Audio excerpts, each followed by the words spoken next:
Welcome to Professor Game Podcast, where we interview successful practitioners of games, gamification, and game thinking who brings the best of their experiences to get ideas, insights, and inspiration that help us in the process of getting the students to learn what we teach. And I'm Rob Alvarez. I teach and work at IE Business School in Madrid, where we create interactive and engaging learning materials. Want to know more?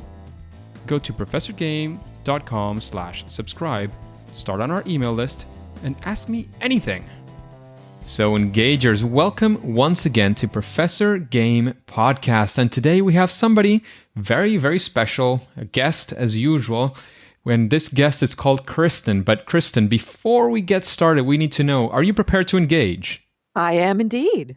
Let's do this because Kristen Toohill believes that games are powerful tools for organizational development. She writes books that use interactivity and immersion of games to solve issues that face organizations today, such as reducing unconscious bias and learning 21st century human skills. She has also worked in the video game industry as a quality assurance tester and scrum master on a massively multiplayer online role-playing game. And she has also done organizational development and games work for Green Tree Games and Revelian. Revelian, is that the way to pronounce it? Yes, indeed. A lovely Australian company. Australian company, there you go. And she has also performed qualitative research within the technological, mining, and comic book industry. So many interesting things to talk about today. Is there anything that we're missing from that intro, Kristen? I am also a doctoral student at the moment. Very interesting. Is that a PhD or is it a different type of doctoral studies? It is a PsyD, so it is an applied psychological degree. Ooh, nice. Very, very interesting. We'll probably get into some of that knowledge during the interview as well. And we'd like to know, getting into that regular life that you have, what does it feel like? What does a regular day with Kristen look like? Yeah, so I find that I don't necessarily have any regular days. However, my weeks tend to fall into cadence. So I, again, am a student. So I'm doing my readings, listening to the lectures, and I post on a discussion board regularly. It is an online degree. I am also a teacher's assistant and a tutor. And I try and keep myself healthy by working out a little bit every day. And I actually use both yoga and a game for that. And I also... Which game? Ring Fit Adventure. I love it. And I also like to take on extra projects to connect my degree, which is in organizational development and leadership psychology, to my love and passion for games. That sounds absolutely fantastic. And we want to dive right into the questions here. And there's a question we like very much because of what we can learn from it. And that question has to do with failure or fail, those first attempts in learning. So we'd like to know if you have a story that you can tell us about a time when you set out to do something with games or gamification or something similar. And actually, the results were not what you expected. You had this first attempt in learning. And of course, we want to be there with you. We want to live that story with you. And what did you learn? How did you come out of it? Of course. So I have a nice big failure that I learned a ton from. So I actually ran my own independent game studio for about a year while I was getting my master's. And I gave myself a year to either make it or not. And as I'm sure that you know, about 75% of all new ventures fail or close in the first 2 years. And that was me. We made about 2 to 3 different game prototypes, which I'm definitely very proud of, but none of them really took off. And part of why they didn't, and the big learning that I took away from that, was the importance of contracting with your team and checking in, and not necessarily having a legal contract. That's not what I mean, but stating what your expectations are, what you need, and then having everyone else say what their expectations are and what they need, and just making sure that you're all on the same page. And of course, especially in starting a new small business, things are going to change a whole lot. So acknowledging openly when things change and when your needs and wants change early instead of letting problems build up. Those are very, very important things. And aligning people on the same page, as you said from the start, is super, super important. Is there any, I know I don't want you to hurt anybody's feelings or anything, but is there any specific example or something that doesn't have to be personally identifiable or anything, but a close example of something that happened, or one of the things, maybe a quick story of something that happened during that time that you would say, this was something that I definitely did and I wouldn't do, or something that actually help me get out of that situation? hmm So I just found out sort of slowly and over time, and by looking at other people's actions, that they were super interested in making game prototypes, but they weren't necessarily interested in treating this non-paying game studio thing as a full-time job like I was.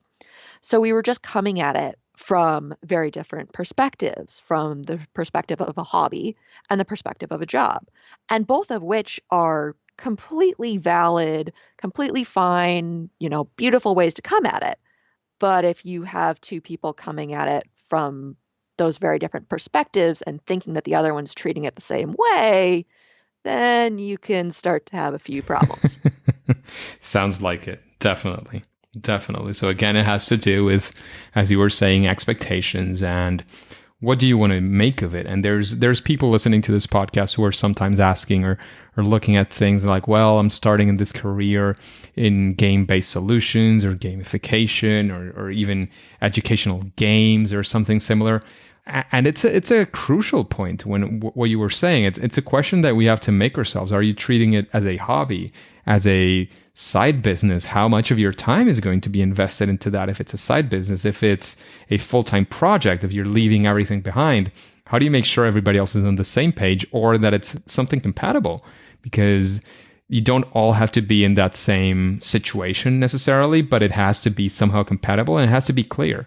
Like who's putting more, risk, so to speak, on the table, how much time you're going to dedicate in that consequence, how much time other people are not going to dedicate as well. So those are very, very crucial questions. And I think it's a very key learning point, even if it's not directly related to, the psychology behind games or all these things that are behind that. I do think it's a super valuable lesson for our careers in these kinds of situations. So thank you very much, Kristen, for that story. Of course. Kristen, now we want to take a 180-degree spin. Is there a story of course, something you set out to do with games, or the psychology of games or game-based solutions that you set out to do that and you actually had success? Again, on the first, second, or 10th try that you did it, we want to be there with you. We want to go through that story and understand maybe some of the key points that led you into such a success. Can you tell us such a story? Yeah, so I'm actually incredibly excited and happy because myself and my co-author, Scott Crabtree, just finished writing a book called All Work and Some Play, subtitled Future Proof Your Career Through Games. Past guest, Scott Crabtree. Yes, indeed. Yes, indeed. And he even alluded to the book, and it is done, and we are proofing it, and it will be out soon. So that was a situation where we were both writing about games and using a lot of our knowledge from making games to write the book. So one thing that I love about games is the fact that they give really quick feedback and can have very fast iteration cycles. So we kind of used that idea in making the book, where I would write a bit and then send it to Scott, and then he would write a bit and send it to me, and just go back and forth and back and forth and back and forth until we had something that we were incredibly happy with. And we also play tested the book in that we had a fairly large number of people read through the book, comment on the book, and be like, oh, you should add this, or oh, I had a question about that, or oh, how does that work? So it was a lot of fun to be able to take everything that I learned from quality assurance, from the good but failure of running my own game studio and apply it. And I'm actually holding a physical proof of my work in my hands. And that feeling is amazing. Absolutely, absolutely. And is there, again, because writing a book, I'm sure everybody's heard it at least once, how difficult that is. Is there any keys that you can give us into, like, what would you recommend somebody who's looking at, putting his or her ideas down into paper, into something that is going to be quote unquote like a bit more permanent, or a bit more, as you said, like holding that book in your hands, which means such a different thing? Just do it.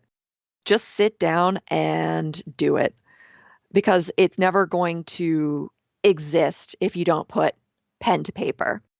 And I actually have a funny story about that, because of course, looking at a blank page can be absolutely terrifying. You just look at it and you're like, I don't know what I'm doing. I'm not a real author. A whole lot of imposter syndrome comes up. And that happened to me too. So my co-author, Scott Crabtree, basically gave me a line and said, all right, here's the first line of the book. Can you have as much fun as a platypus at work? This line is terrible, absolutely terrible. You can't do worse than that. So just start writing something better. And I did. And as a nod to that, we actually do have a platypus in the last page of the book, rolling some dice, telling you to game on. There you go. It's a reference to where it all began, right? Yep. That is absolutely fantastic. And about the book, because you're already mentioning it as well, is there a date that we can mention here? I'm not sure if it's going to be before or right after the interview goes live, but do you have a launch date? Yes, March 16th on Amazon. There you go. You can find it on Amazon once the interview goes live. If it's after March 16th, because I'm almost sure that's going to be the date where we're going live. But in any case, the date is that one, March 16th. Very, very exciting. I have to say, I did get a peek into that book. I read it. I think it's fantastic. It's a great, especially to get people excited about the topic. I think there is a lot of science. There is a lot of facts there that can be very, very into getting people into this. And especially, like, for example, many of us are sometimes trying to convince somebody or trying to show about somebody the value of these types of solutions and of the use of games in contexts which are outside of entertainment. And I think this book does a fantastic job at that. There is a whole mind-opening situation in this, and I think it can be very helpful for many people as well. So I commend you for that great work, and I'm looking forward to seeing the final look of the book, or at least the first edition when it comes out. And congratulations on that. Thank you. So, Kristen, when you are thinking of using a game for work or a game for other situations beyond entertainment, or you're creating it, I don't know, whatever situation you want to put yourself at, do you have any sort of process? How do you, or as well, you had a game design studio as well. How do you go about it? What do you do when you're going to do one of these things? What's your process? What's your system? How do you think about these things to implement them in the real world? So I think that both games and organizational development have very similar ideas in how to go about making a change or taking an idea and making it real. And in game development, it's the prototype or iteration cycle. And in organizational development, it's usually called participatory action research. So the first thing that you do is generally identify a problem, or in terms of a game, identify an experience that you want to create. Then you, in participative action research, consult with a behavioral scientist.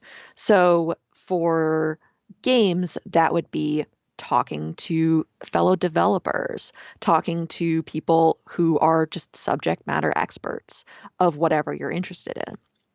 Then you start doing some data gathering and coming up with a preliminary diagnosis, an idea of what's going on, and making sure that you're really basing that on something that's going on around you, collecting a little bit of data, not just being like, oh, I think it's probably that, let's go.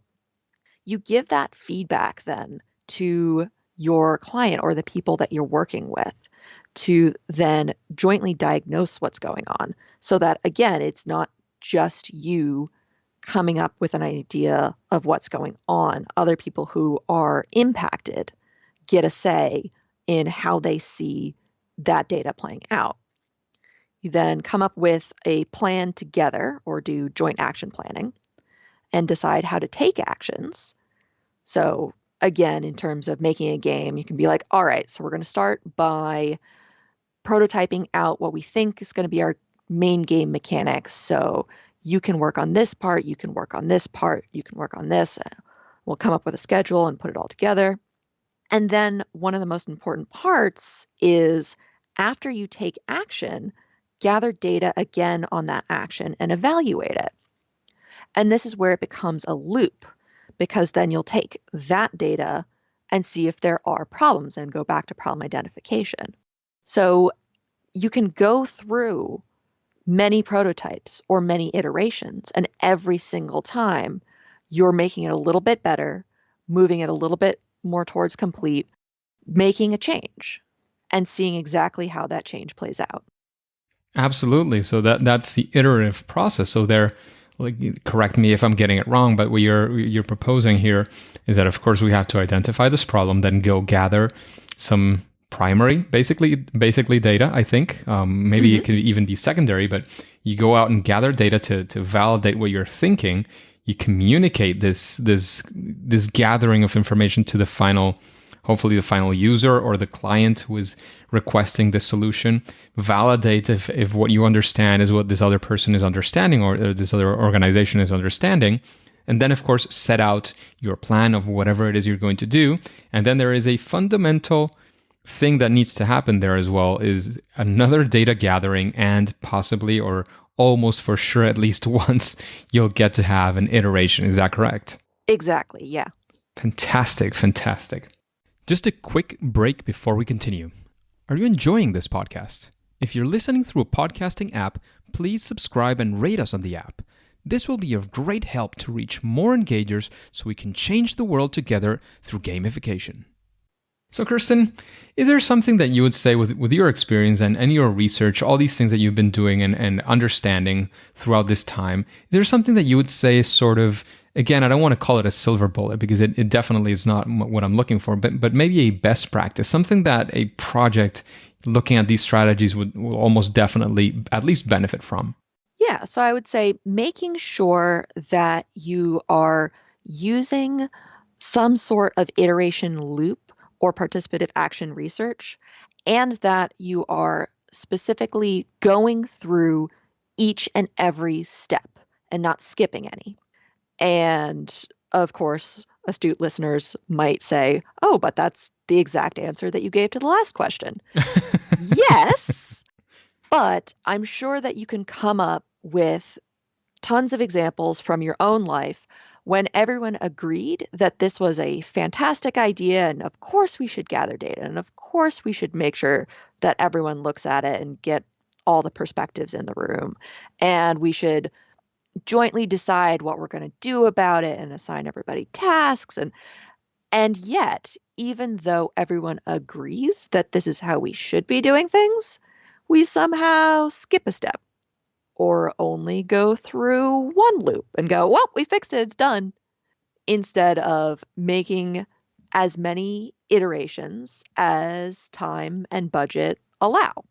Absolutely. And in fact, this is a recurring topic that this is a loop that we end up talking about quite often. And there's something key, at least in my opinion, about loops and these iterations. And it has to do a lot as well with the way that startups in general, at least what the fancy words are saying nowadays. And it's about, if you go and get into your cave and build something that is, or it looks or it feels like a final product, and you get, not so good feedback, it's going to be a lot more difficult for you, because even though you are definitely a very smart and incredible designer in what you're doing, you're kind of endearing this a bit more than you would have if it had been, just maybe a prototype, or maybe a very basic, functioning thing that at least could be shown and tested, because you're going to be more attached to it because you spend a lot more time in it. There is that sunk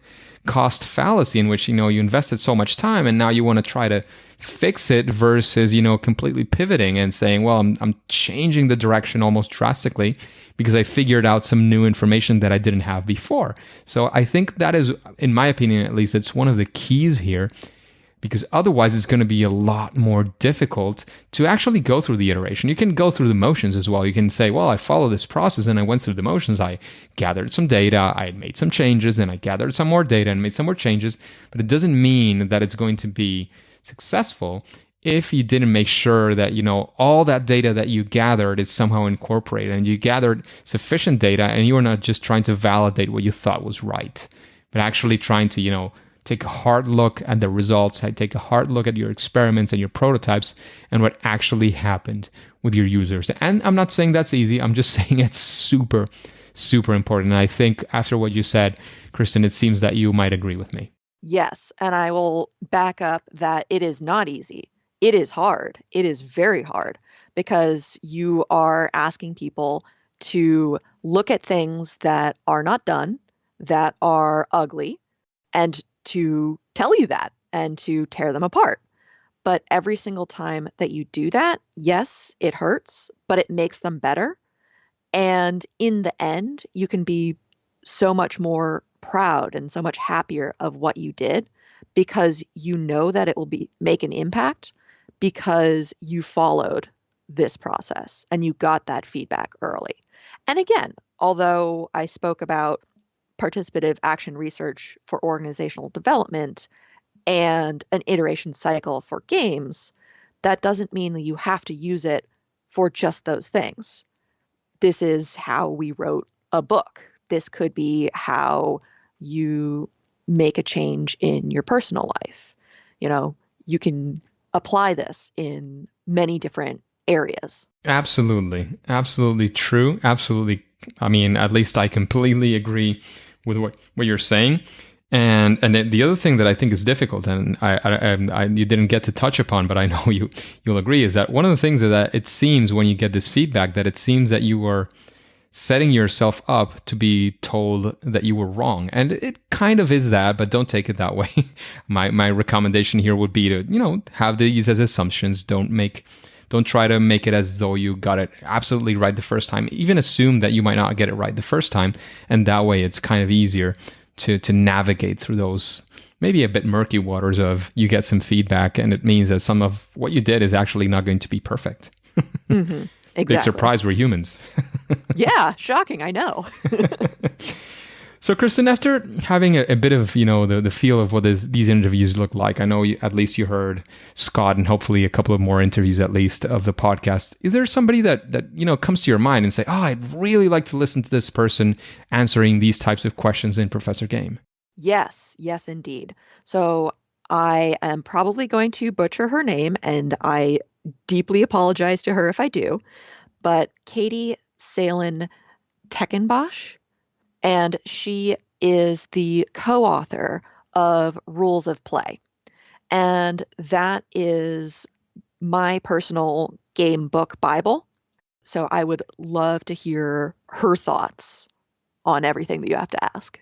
Absolutely. Absolutely. Sounds a very exciting character to have on the podcast. And in that same sense of recommendations, and maybe we already got your answer, what would be a book that you would recommend an audience like this one, some people who are interested in, getting the best out of games and applying it to maybe non-entertainment or things other than entertainment in their lives, work, education, or whatever that may be?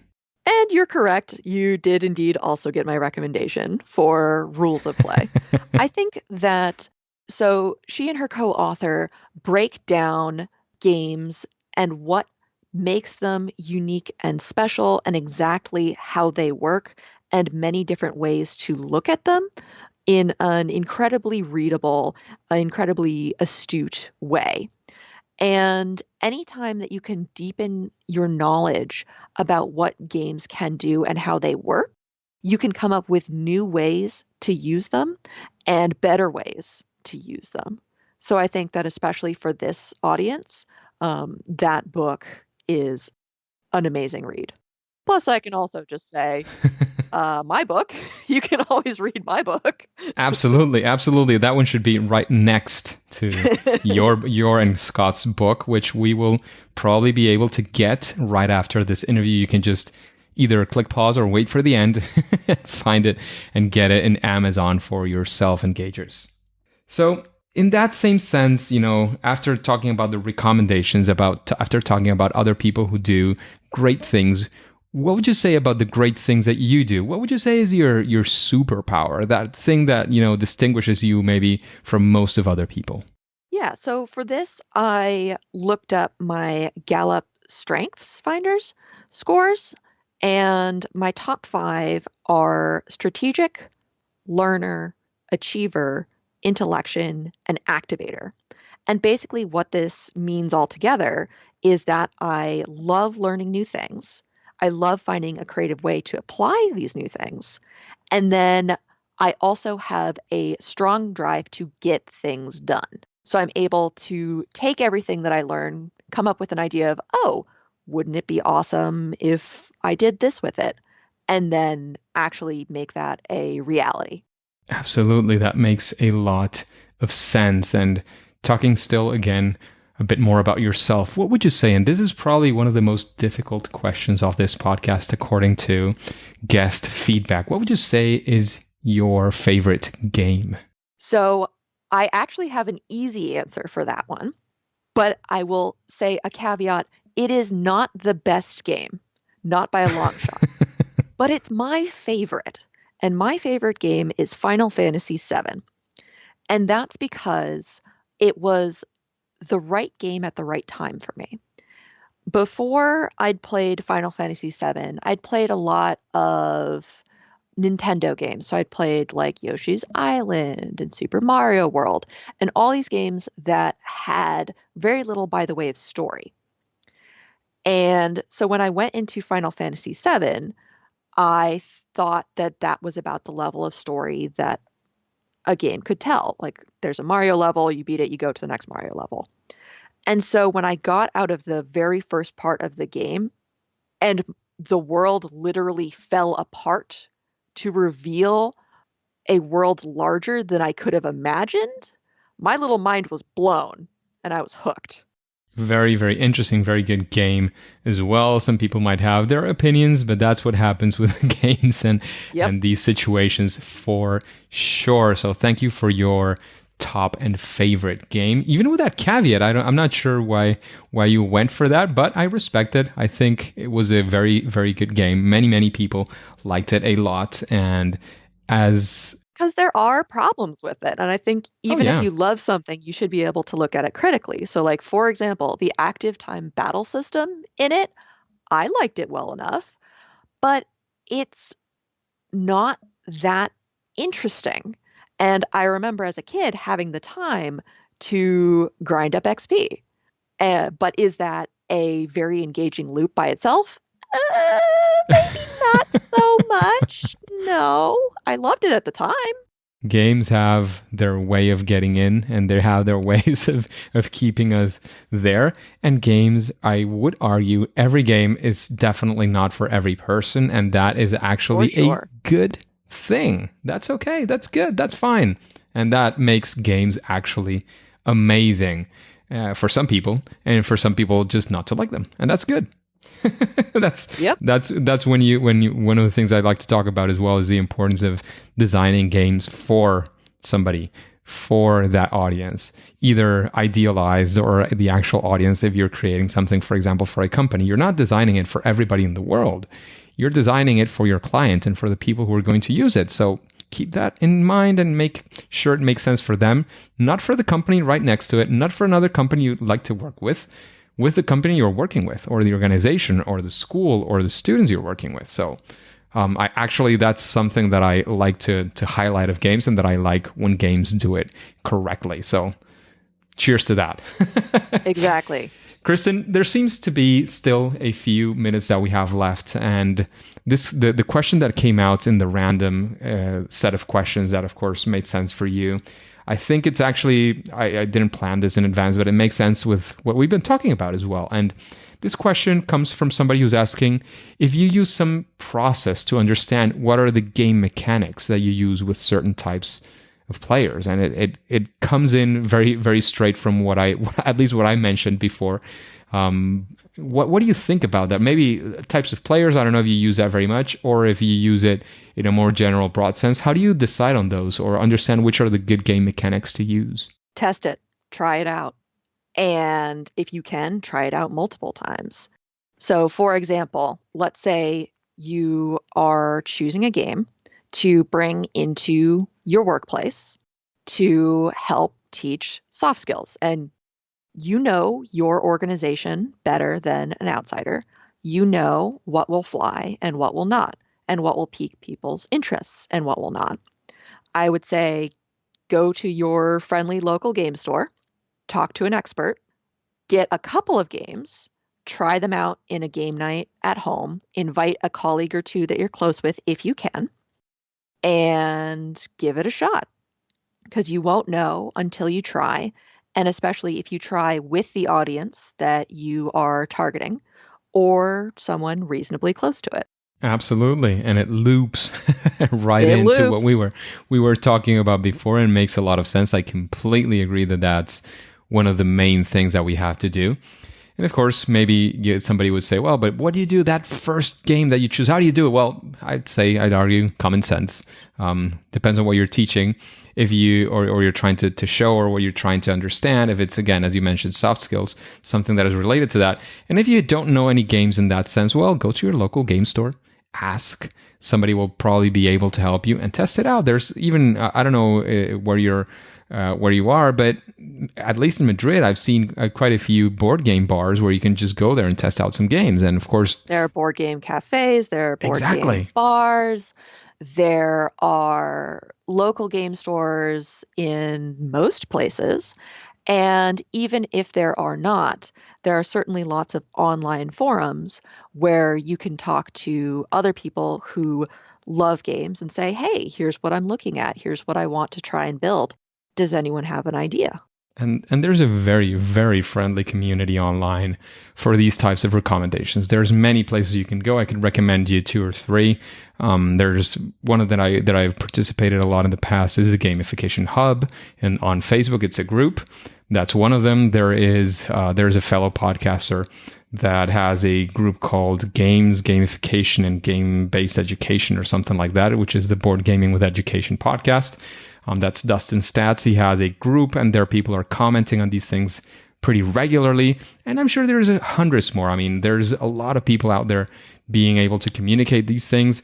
And I would definitely recommend reaching out. I mean, if you subscribe to my email list as well, I'm giving out recommendations every now and then. I'm talking about articles I'm reading, things I'm taking a look at. You can even reply to that email and ask me a quick question. I mean, I'd be happy to help out if that's within my range and I'm capable of, or to redirect you to somebody else. So please do reach out. I don't know if Kristen is also... I was going to say exactly same here. There you go. You also have Kristen and many of the past guests as well. If anyone has a question, and especially a question about bringing a game into an organization, that is what I'm attempting to do with my doctoral degree. So let me know, and I will do my best to hook you up.